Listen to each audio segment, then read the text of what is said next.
Om Swastiastu, selamat pagi, siang, sore, malam. Perkenalkan, kami dari SGD A7 akan menjelaskan tentang student project kami untuk blok Immune System and Disorder dengan judul Juvenile Idiopathic Arthritis. Baik, saya izin melanjutkan. Sebelumnya, perkenalkan dokter, nama saya Lis Laurencia Siringoringo dengan 3 digit tim terakhir 216.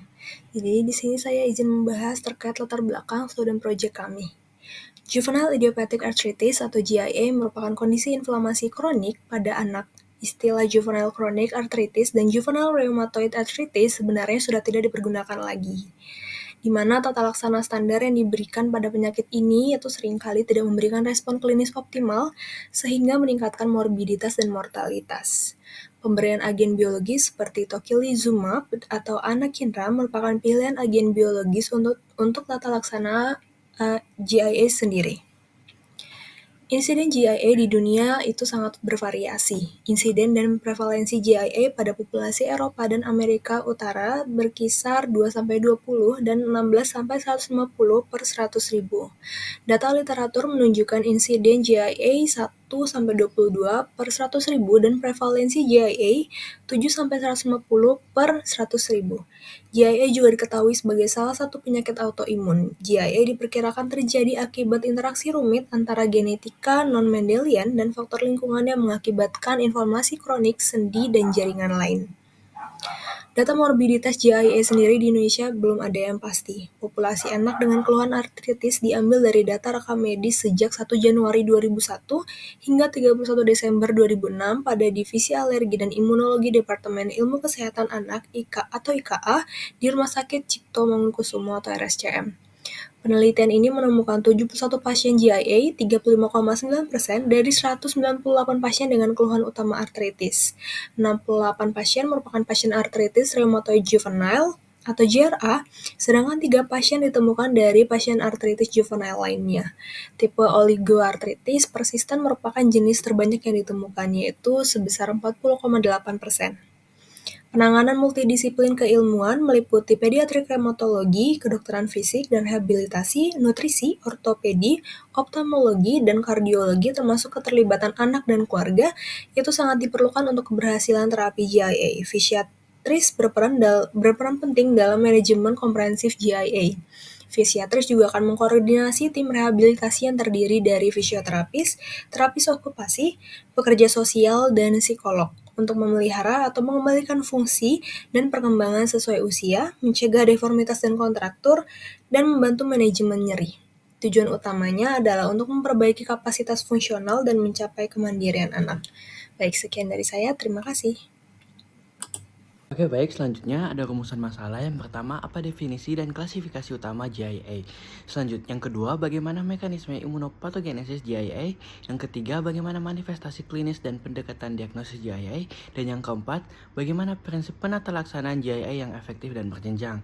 Selanjutnya, untuk tujuan penelitiannya sendiri, yang pertama, menjelaskan definisi dan klasifikasi utama Juvenile Idiopathic Arthritis atau JIA sesuai kriteria International League of Association for Rheumatology atau ILAR.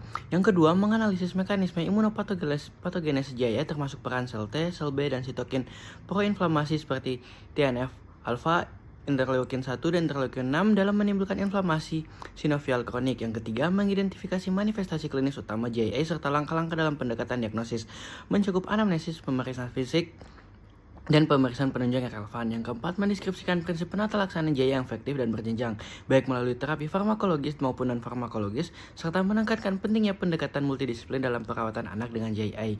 Dan yang terakhir, kemudian ada manfaat penulisan. Yang pertama, manfaat teoritis. Student project ini diharapkan dapat menambah wawasan dan pemahaman mahasiswa kedokteran mengenai aspek imunologis, klinis, dan tata laksana juvenile idiopathic arthritis. Penulisan ini juga menjadi referensi akademik untuk memahami mekanisme penyakit autoimun pada anak dan keterkaitannya dengan sistem muskuloskeletal. Manfaat praktisnya sendiri, student project ini diharapkan dapat membantu tenaga medis, mahasiswa kedokteran, dan keluarga pasien dalam mengenali gejala awal JIA, memahami prinsip terapi yang tepat, serta meningkatkan kolaborasi antar profesi dalam perawatan pasien dengan pasien anak dengan artritis kronik. Selanjutnya, untuk manfaat penelitian lanjutan, student project ini diharapkan dapat menjadi dasar bagi penelitian selanjutnya terkait juvenile idiopathic arthritis, khususnya dalam pengembangan terapi biologik baru, biomarker prognosis, serta evaluasi efektivitas pendekatan multidisiplin terhadap kualitas hidup anak dengan GIA. Perkenalkan, nama saya Felicia Kianarelia dengan 3 digit terakhir dari NIM saya adalah 117, dan di sini saya izin untuk menjelaskan mengenai definisi dan klasifikasi dari Juvenile Idiopathic Arthritis. Juvenile Idiopathic Arthritis atau GIA adalah artritis inflamasi kronik yang terjadi pada anak berusia di bawah 16 tahun dan berlangsung selama minimal 6 minggu setelah penyebab lain seperti infeksi, metabolik, atau autoimun disingkirkan. Disebut idiopatik karena penyebab pastinya belum diketahui, sehingga diagnosisnya ditegakkan melalui proses eksklusi. Menurut International League of Associations for Rheumatology atau ILAR, GIA dibagi menjadi 7 subtipe, yaitu oligoarticular GIA yang melibatkan 1 hingga 4 sendi, polyarticular RF negatif dan RF positif yang melibatkan 5 sendi atau lebih, systemic onset GIA dengan gejala demam dan ruam, psoriatic arthritis yang berhubungan dengan psoriasis, enthesitis related arthritis yang melibatkan perlekatan tendon dan terkait HLA-B27, serta undifferentiated arthritis yang tidak termasuk atau justru memenuhi lebih dari satu kategori. Sekian dari penjelasan saya, terima kasih. Perkenalkan, nama saya Niwaya Nadia Putri dengan 3 digit NIM terakhir 187. Di sini saya akan menjelaskan mengenai epidemiologi dan faktor resiko penyakit JIA, di mana juvenile idiopathic arthritis itu adalah artritis inflamasi kronis yang muncul sebelum usia 16 tahun dengan variasi insiden di berbagai negara. Di Finlandia, insiden mencapai 31,7 per 100.000 anak, sedangkan di Inggris bervariasi antar etnis 6,2 pada anak kulit putih dan 2,7 pada anak Asia. Di Polandia, insiden 4,3 per 100.000 dan prevalensi 78,8 per 100.000. Anak perempuan memiliki risiko lebih tinggi dibandingkan dengan anak laki-laki. Kemudian penyebab JIA itu belum sepenuhnya diketahui, namun faktor genetik berperan penting, seperti yang dibuktikan oleh studi genomik terbaru. Usia muda dan jenis kelamin perempuan sering dikaitkan dengan perjalanan penyakit yang lebih berat, dengan puncak insiden pada usia 2 tahun dan 14 sampai dengan 15 tahun. Sekian yang dapat saya sampaikan, terima kasih. Baik, selanjutnya adalah immunopathogenesis JIA. Jadi immunopathogenesis juvenile idiopathic arthritis atau JIA ini melibatkan interaksi kompleks antara sistem imun bawaan dan adaptif yang menimbulkan peradangan kronik pada sendi anak-anak. Aktivasi makrofag dari sel leukemik ini berada di ruang sinovial, memicu pelepasan sitokin proinflamasi seperti IL-1B, IL-6, dan IL-18 yang mendorong diferensiasi sel T. Dan pada akhirnya, fungsi dari immunopathogenesis ini adalah mendukung pengembangan terapi biologi target seperti anti-IL-17 dan anti-IL-6 yang disesuaikan dengan usia pasien untuk mencapai penanganan yang lebih efektif dan personal. Baik, selanjutnya saya akan melanjutkan dari presentasi. Perkenalkan, nama saya Ibu Eka Widiatnina Putra dengan 3 digit NIM terakhir saya 061. Jadi pada JIA itu sel imun bawaan seperti makrofag dan juga sel dendritrik itu teraktivasi di sinovium.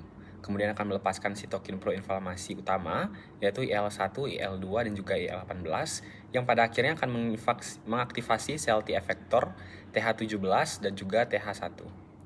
Jadi sel-sel inilah yang akan mempertahankan inflamasi kronik dan juga meningkatkan produksi interleukin 17A yang akan menstimulasi dari osteoklas melalui jalur reng-reng serta enzim perusak kartilago yaitu MMPS. Jadi inilah dasar terjadinya nyeri, pembengkakan dan juga penurunan dari rentang gerak sendi. Inflamasi yang terus berlangsung itu tentunya akan menyebabkan hiperplasia sinovium dan juga pembentukan panus, yang dimana jaringan granulasi invasif yang akan merusak tulang subkondral. Kondisi ini akan menjelaskan kekakuan di pagi hari dan juga deformitas progresif terutama pada tipe polyarticular JIA. Secara sistematik, interleukin 6 berperan besar dalam pembentukan CRP dan juga SAA serta memengaruhi dari hipotalamus hingga menimbulkan demam intermittent. Sedangkan interleukin 1 dan juga interleukin 18 itu akan menimbulkan dari fatigue, anoreksia dan juga anemia dari penyakit kronik. Pada kondisi yang cukup berat, aktivasi sitokin yang berlebihan tentunya dapat memicu dari makrofag aktivasi sindrom dan juga dari pemahaman jalur imun ini akan menjadi dasar terapi dari biologik, target spesifik seperti anti-interleukin 6 dan juga anti-interleukin 17 yang telah terbukti menekan inflamasi dan juga mencegah deformitas dari jangka panjang. Sekian penjelasan dari saya, terima kasih banyak. Baik, untuk manifestasi klinisnya dari GIA ini, yang paling sering itu adalah gejala sendi, kemudian ada nyeri, bengkak, kemerahan, dan keterbatasan gerak, kemudian kekakuan setelah bangun tidur, dan temuan klasiknya itu penebalan jaringan sinovial dan peningkatan jaringan cairan sinovial. Selain itu, manifestasi ekstraartikularnya itu ada uveitis. Ini lebih sering pada oligoartikular dengan ANA atau antibodi antinuklear positif. Dan juga ada perubahan pertumbuhan tulang atau disproporsi dari anggota tubuh. Perkenalkan, nama saya Dinda Dwi Sufiani dengan 3 digit NIM terakhir 037, yang dimana akan membahas komorbiditas dan juga dampak dari psikososial. Yang pertama, adanya gangguan pertumbuhan dan juga tulang merupakan komplikasi penting pada juvenile idiopathic arthritis, yang dimana hambatan pertumbuhan terjadi akibat kombinasi inflamasi kronis, terutama peningkatan kadar sitokin proinflamasi seperti IL-6 dan juga TNF-alpha yang disertai defisiensi nutrisi serta penggunaan kortikosteroid jangka panjang yang bisa mengganggu poros hormon pertumbuhan, yang dimana berakibat terjadinya perlambatan pertumbuhan tinggi badan dan juga maturasi seksual. Selain itu, banyak pasien JIA mengalami penurunan densitas tulang ataupun osteoporosis sekunder yang disebabkan oleh aktivitas penyakit yang tinggi, imobilitas, serta efek samping terapi steroid. Di sisi lain, deformitas sendi dapat muncul akibat kerusakan kartilago dan juga tulang oleh panus sinovial yang menyebabkan penyempitan celah sendi, konfraktur, hingga deformitas irreversibel. Kondisi ini berdampak pada penurunan fungsi sendi, keterbatasan aktivitas, dan juga berpengaruh terhadap kualitas hidup jangka panjang anak. Anak dengan juvenile idiopathic arthritis sering mengalami dampak psikososial seperti depresi, kecemasan, dan juga isolasi sosial akibat nyeri kronis, kelelahan, serta keterbatasan aktivitas. Stres psikologis dapat memperburuk inflamasi dan juga menurunkan fungsi fisik, sehingga screening rutin dan intervensi seperti konseling ataupun CBT sangat dianjurkan.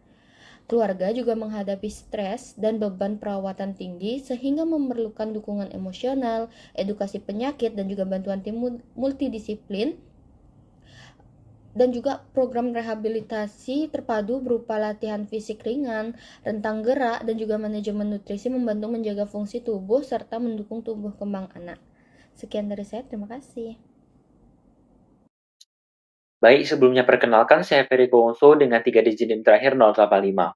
Pada kesempatan kali ini, izinkan saya untuk menjelaskan tentang pendekatan diagnostik dari penyakit GIA atau Juvenile Idiopathic Arthritis. Jadi untuk diagnosis klinis secara utamanya, kita harus lakukan dengan anamnesis yang mendalam serta pemeriksaan fisik, yaitu ditemukannya artritis persisten selama lebih dari 6 minggu pada anak kurang dari 16 tahun. Selain itu, kita juga harus melakukan diagnosis eksklusi setelah menyingkirkan penyebab lain, seperti artritis septik, trauma, dan juga penyakit hematologis lainnya. Selain itu, untuk pemeriksaan labnya, kita lakukan untuk membantu mengidentifikasi subtipe dan menyingkirkan penyakit lain. Untuk pemeriksaan utamanya, kita boleh lakukan pemeriksaan rheumatoid factor atau RF, antinuclear antibody atau ANA, anti-CCP, dan juga HLA-B27. Dan juga kita juga bisa mengecek marker inflamasi apakah meningkat atau tidak, yaitu LED atau laju endap darah, dan juga CRP atau C-reactive protein. Selain itu, untuk pemeriksaan pencitraannya, kita lakukan untuk menilai kerusakan sendi dan menyingkirkan diagnosis lain. Untuk pilihan imagingnya terdapat banyak, seperti radiografi atau X-ray, dan juga MRI, untuk deteksi dini inflamasi sendi. Selain itu, kita juga bisa lakukan pemeriksaan tambahan seperti slit lamp. Baik, sebelumnya, perkenalkan nama saya Nimade Rahayu Intan Purmasari dengan 3 digit NIM terakhir 159. Di sini saya akan menjelaskan pendekatan bertingkat atau stepwise approach. Pendekatan bertingkat atau stepwise approach pada juvenile idiopathic arthritis bertujuan untuk mengendalikan inflamasi, mencegah kerusakan sendi, dan mempertahankan fungsi motorik pada anak. Tahap awal dimulai dengan edukasi pasien dan keluarga. disertai fisioterapi dan latihan sendi untuk menjaga mobilitas serta dukungan psikososial agar anak tetap aktif. Jika belum membaik, diberikan obat anti-inflamasi non-steroid atau NSAID untuk mengurangi nyeri dan bengkak. Bila masih belum cukup, dokter akan menambahkan methotrexate sebagai obat utama untuk menekankan perkembangan penyakit. Pada kasus yang tidak merespon pengobatan tersebut, digunakan obat biologik seperti etanercept, adalimumab, atau tocilizumab yang bekerja langsung pada zat penyebab peradangan. Terakhir, dilakukan pemantauan rutin dan kerjasama tim medis agar pengobatan efektif serta mendukung pertumbuhan dan perkembangan pada anak. Sekian penjelasan dari saya. Terima kasih. Selanjutnya, kami akan berbicara mengenai terapi farmakologis dan non-farmakologis dari penderita JIA. Secara farmakologis, obat antiinflamasi non-steroid atau obat golongan NSAID seperti ibuprofen, naproxen, atau meloxicam biasa digunakan sebagai penata laksana awal yang berfungsi untuk meredakan rasa nyeri dan peradangan tahap awal. Jika respons terhadap NSAID dilihat kurang memadai, obat kortikosteroid juga bisa diberikan secara oral maupun injeksi intravena. Dalam kasus inflamasi berat atau sistemik, obat kortikosteroid seperti prednison atau metilprednisolon bisa digunakan, namun harus tetap dibatasi penggunaannya dikarenakan adanya efek samping jangka panjang seperti osteoporosis. Selain itu, untuk mencegah adanya kerusakan sendi, bisa digunakan juga obat disease modifying anti-rheumatoid drugs atau DMARDs. Selain secara farmakologis, terapi secara non-farmakologis juga memiliki fungsi dan tujuan yang sangat penting dalam proses menjaga fungsi sendi dan kualitas hidup seorang anak. Fisioterapi, terapi okupansi, serta aktivitas fisik ringan yang tidak memberikan tekanan besar pada sendi seperti berenang dan bersepeda sejak dini itu dapat membantu dan mempertahankan rentang gerak, meningkatkan kekuatan otot, serta mengurangi risiko cedera pada anak. Selain itu, pola makan yang seimbang dan gizi yang terpenuhi dengan baik serta dukungan emosional yang berasal dari keluarga dan teman juga akan meningkatkan kualitas hidup dari penderita JIA. Baik, perkenalkan saya Egan Jayataka dengan 3 digit NIM terakhir 143. Pada bagian ini, izinkan saya untuk menjelaskan mengenai monitoring dan prognosis dari Juvenile Idiopathic Arthritis atau JIA. Pada JIA, pemantauan menjadi hal yang sangat penting karena penyakit ini bisa berfluktuasi dan mempengaruhi pertumbuhan anak. Berdasarkan panduan EULAR atau PRES 2022 dan SIR 2021, monitoring bertujuan untuk menilai aktivitas penyakit, efektivitas terapi, dan mendeteksi dini komplikasi, seperti uveitis ataupun deformitas sendi. Evaluasi yang dilakukan secara menyeluruh melalui pemeriksaan klinis, laboratorium seperti ISR, CRP, dan ferritin, serta pencitraan seperti USG ataupun MRI. Selain itu, digunakan juga skor JADAS untuk menilai tingkat inflamasi secara objektif. Hasil pemantauan ini membantu dokter untuk memperkirakan prognosis dan menyesuaikan terapi. Misalnya, peningkatan CRP ataupun ferritin itu dapat menandakan resiko komplikasi berat seperti macrophage activation syndrome, sedangkan penurunan skor JADAS itu menunjukkan respons terapi yang baik. Secara umum, prognosis akan lebih buruk bila penyakitnya berat sejak awal, melibatkan penyakit sendi, ataupun pasien terlambat mendapatkan terapi.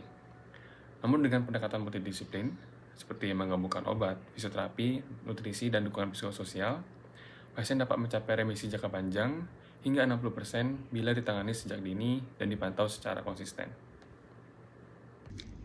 Sebelumnya, perkenalkan kembali, saya Muya Setirat Stefan Nugra dengan 3 digit NIM terakhir 109.